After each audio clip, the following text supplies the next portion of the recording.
Hey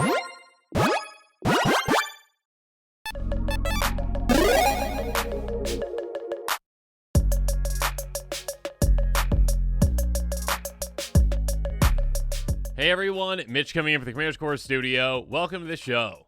So on today's episode, I've got an exciting one for you. We're going to be talking about some overpowered and underplayed commanders, and of course, there's a handy-dandy link to all of those commanders if you want to pick any of them up in the description below. Now, with all that said, let's jump into them.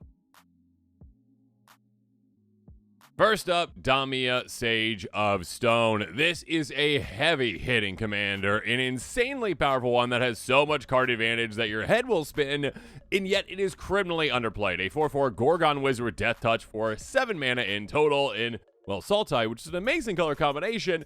Just one small downside, just a small downside here. Skip your draw step. Oh, but by the way, it makes up for that and more because at the beginning of your upkeep, if you've got fewer than 7 cards in hand, you draw cards equal to the difference, which is absolutely insane. Basically allows you to, if you want to, reset your hand every single turn if you're set up properly. All you need basically is a free discard outlet, which there are a multitude of those in these colors essentially. You discard your entire hand, or again, whatever cards you don't want, and you essentially just get to replace all those cards. Of course, you can take advantage of discard triggers, you can take advantage of draw triggers, you can take advantage of having a massive hand size, just dominating your opponents from there. You can take advantage of things in your graveyard because you just discard them. You can go reanimation. There are so many different avenues to success with this commander. It's absolutely insane, and it is one, again, that is criminally underplayed and criminally fun to play. So yeah, pick this one up, build around it, check out my deck tech on it, and absolutely dominate the table with your massive continuous hand size.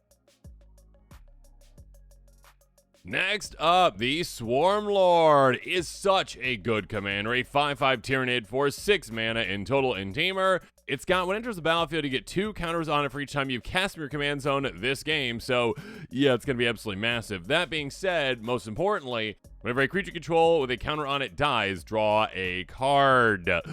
Yeah, so this can become absolutely massive throughout the game, obviously. But also, yeah, it just says, hey, you know what? Hey, when your creatures die, by the way, if you had any kind of counter on them, doesn't matter what the counter is, you're drawing a card, which is insanely good.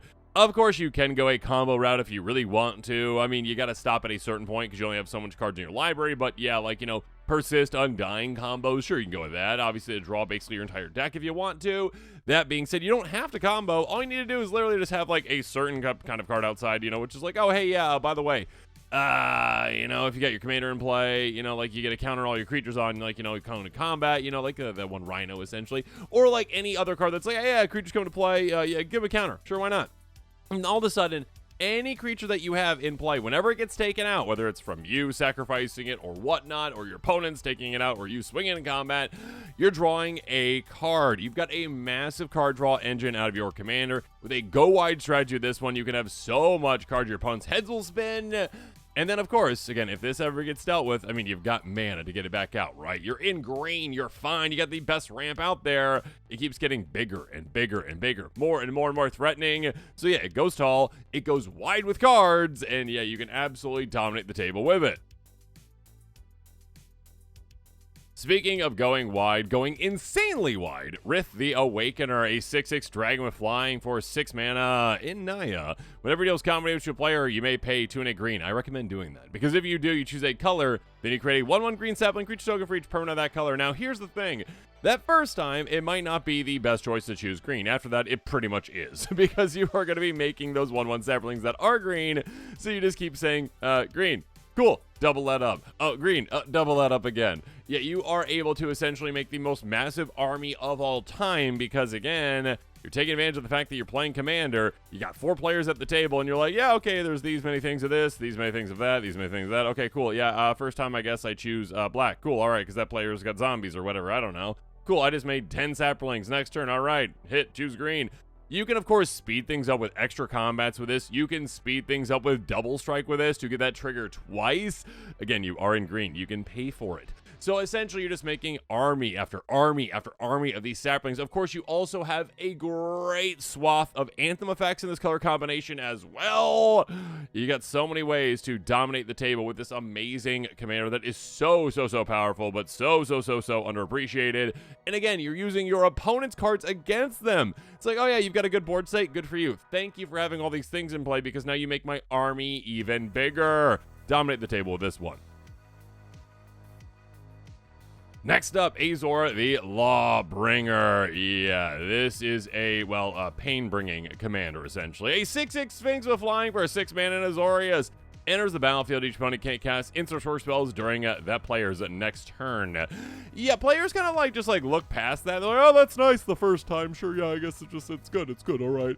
Hey, whenever it attacks, though, you can also pay, well, basically, Sphinx's Revelation cost, essentially. If you do, you gain X life, draw X cards. You have a repeat Sphinx's Revelation, which is absolutely amazing. Again, gaining a ton of life, but of course, more importantly, gaining a ton of cards. But again, players literally just forget about that first part. They're like, okay, on the first time this comes into play, great, you shut down opponents' instant sorceries. Here's the thing. It's very easy for you to utilize that again and again and again and again. Make it so your opponents can literally never play them again. Well, on their turn. Anyways, being able to just go like, yeah, you know what we're doing with this one? We are literally just going to go, oh yeah, I have like a Conjurer's Closet in play. Cool. I keep blinking it on every single one of my turns, shutting down your opponents from playing instant sorceries on their turn. I mean, basically, sorceries just permanently throughout the game. If they literally can never get rid of this, they can never play a sorcery again if you can keep blinking it, meaning that their board wipes are basically gone. Yeah, it is an amazing control commander that can give you so much card advantage while also making it so your opponents literally can't play certain kinds of cards. Such a powerful commander and such an underrated one. Check it out, pick it up, build around it. Moving on to another Sphinx, but a very different one with Arjun, the Shifting Flame. A 5/5 Sphinx Wizard flying for 6 mana, and is it? Whenever you cast a spell, put the cards in your hand on the bottom of your library in any order, then draw that many cards. Basically, wheels here, wheels there, wheels everywhere. You're basically driving a semi-truck with like 80 wheels. I don't know how many wheels does a semi-truck have. Anyways, essentially you just have a ton of wheels basically going again and again and again. Whether you're playing, an opt, or whether you're playing, oh, I don't know, pull from tomorrow, or whatever card you are playing, essentially, it's now also a wheel for you. And of course, with this, you can take advantage of all those juicy card draw cards with it. Those triggers that you are getting based off of drawing cards. You can reset your hand whenever you need to. There are so many cool things that you can do with this one. And you can just keep cycling through your deck, basically, to get to the exact cards that you need so easily. Because you're like, okay, yeah, you know what? I don't really like what a hand is. Okay, I'll play my opt. Cool, all right, I played an opt. I drew a card, whatever it was, and all of a sudden, yeah, my hand is reset. I guess you reset your hand first before drawing the card. Anyways, and you're like, oh yeah, okay, cool. Now I got this card that I actually want, really put it in play. Okay, cool, there we go. All right, just keep going and going and going. There are so many cool things that you can do with this one. It is such a fun and unique commander. There's really nothing else like it. Check it out, pick it up, build around this gem. Often forgotten, and that is kind of, I guess, what Uril the Miststalker is, right? Like, just like walking into the mist, like, oh yeah, hey, by the way, I'm over here, Hexproof, don't worry about me. 5/5 Beast for 5 mana and Naya, +2/+2 for each aura attached to it. Again, the downside, typically, not always to auras, but typically to auras, is that it's like a 2-for-1, right? Again, if your creature gets dealt with, the aura is also dealt with. It's not like an equipment that just stays in play. That being said, the cost of auras is so cheap because of that downside typically, and of course there's other auras these days that like replace themselves or come back to your hand, etc, etc, etc. That being said, again, Hexproof is a major factor of protecting not just this creature, but the auras attached to it basically, and of course this can become an absolutely monster giant creature in absolutely no time. +2/+2 for every single aura attached to it. I mean, with just one aura on it, it is already going to be a 3-shot KO. I mean, not even including whatever pump effect you are getting from that aura as well. Of course, it takes absolutely no time to get to a 2-shot KO, and literally, I mean, just very easily to get to a 1-shot KO with any kind of a double strike effect. You can get to those very easily with this one. So basically, again, this is a commander that can very easily, again, protect itself and become a 1-shot KO in absolutely no time, just taking out players left and right. And of course, become unblockable in certain ways. Again, protection from creatures, etc, etc, etc. You got plenty of great auras that you can just dominate opponents with. And again, obviously all the Enchantress style effects too can just draw you a ton of cards. This is a commander that's gotten more and more powerful over the years, and again, very much forgotten, essentially, in the landscape of commanders. So yeah, pick it back up, build back around it, and just dominate your opponents with some amazing auras. Next up, Orah, Skyclave, Hierophant, a forgotten tribe that is absolutely dominate with this commander. A 3/3 core cleric with lifelink for 4-man Orzhov. Yeah, clerics. People forget about clerics.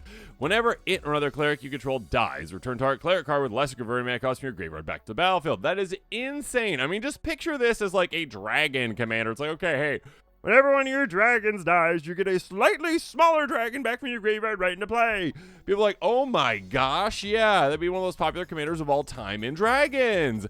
This one, though, it's like, yeah, okay, whatever, clerics, who cares? There are so many powerful clerics out there. Go just on a Scryfall, type in cleric, for type, and then see what you get. You get a lot of amazing creatures. And, of course, this is very easy to combo with. There are certain, clerics out there that are like, oh, yeah, hey, reanimate a cleric. Not reanimate cleric. Well, reanimate whatever you want out of your graveyard, basically. And then you just restart the loop again and again and again. You got great free discard outlets. Again, free sacrifice outlets, I should say. Viserys type cards.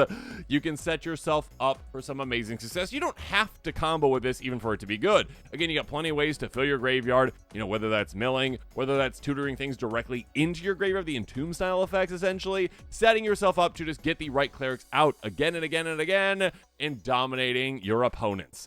Have fun with this one. It is an absolute blast and is so powerful and so underplayed.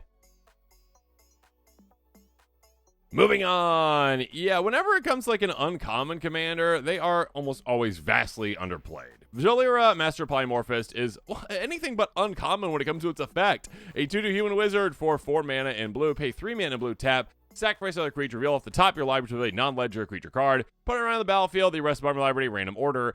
Yeah, I mean, there's a slight limitation to this, right? Where it's like, oh yeah, it can't be legendary. Oh no! I can't get out legendaries for free. Okay, cool. All right, let me just go get like it that betrays instead. Yeah, you can go get some amazing massive Eldrazi, some massive other just giant creatures, some game-ending creatures like, Tidespout Tyrant, essentially. You can get some giant, absolutely dominant creatures out super, super early. Again, you just get like little token creatures in play, like, oh, I've got a servo, cool. Sacrifice that. Get a giant Eldrazi off the top of my library into play super early, like turn 4, and your opponent's like, what's happening? And you're like, hey, yeah, don't worry about it. Okay. Anyways, your turn.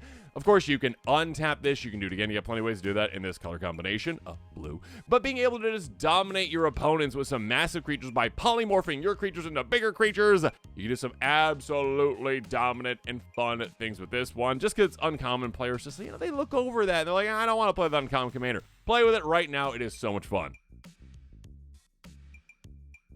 Next up, Bane, Lord of Darkness. Yeah, I mean, first of all, you get to, talk in the Bane voice, right? Like, I was born in the dark. Okay, anyways, 5/2 God for 4 mana and Esper. Don't do that for the full game, please. As long as your starting life total is less than or equal to half your starting life total, it's got indestructible. So the later the game goes, the more, hardy it's hard to deal with, essentially, right? Whenever another non-token creature you control dies, target opponent may have you draw a card. If they don't, you may put a creature card with equal or lesser toughness in your hand on the battlefield.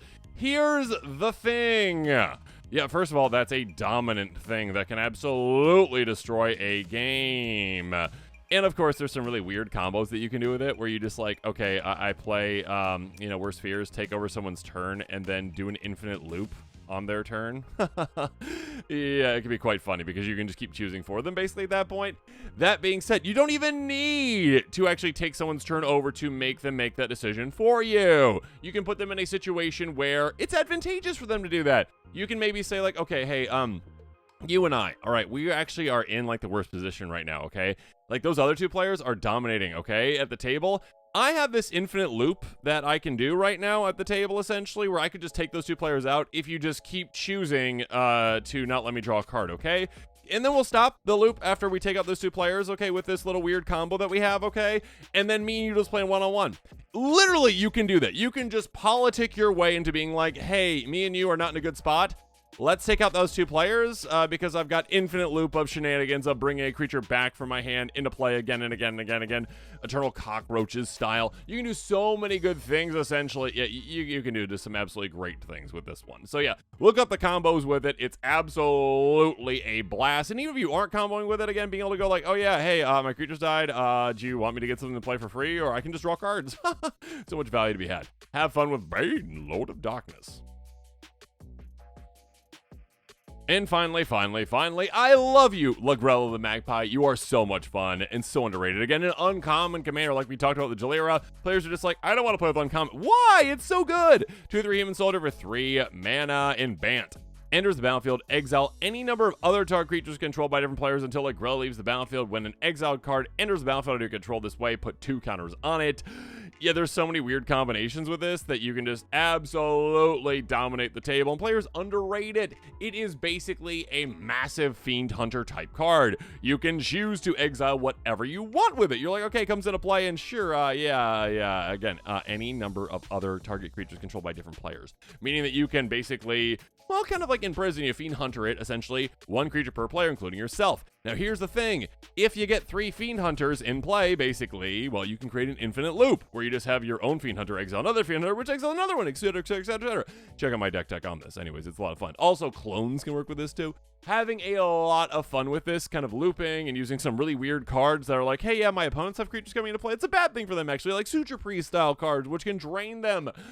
You can do some really weird, fun loops with this one, and players just completely ignore this. They forget that this commander existed. So, take this 19-cent commander and absolutely dominate the table with a Fiend Hunter style deck, which is so much fun. And with that, this episode is coming to a close. Comment below with your thoughts on it. And of course, as always, thanks again and have a good one.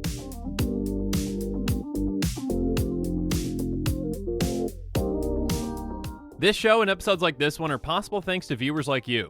If you're looking for an easy way to help support this show, make sure that you like, share, and subscribe. Also, hit that bell notification icon so you don't miss any new episodes. You can also go check out our playmats and other merchandise at thecommandersquarters.com. Another easy way to support this show is with our TCG player affiliate links. So whether you're buying a deck or individual cards, you can use this general link right here or one in the description. And the final way that you can support this show is by supporting us directly by becoming a patron. There are many benefits to being a patron, and I truly couldn't do this without all of their support.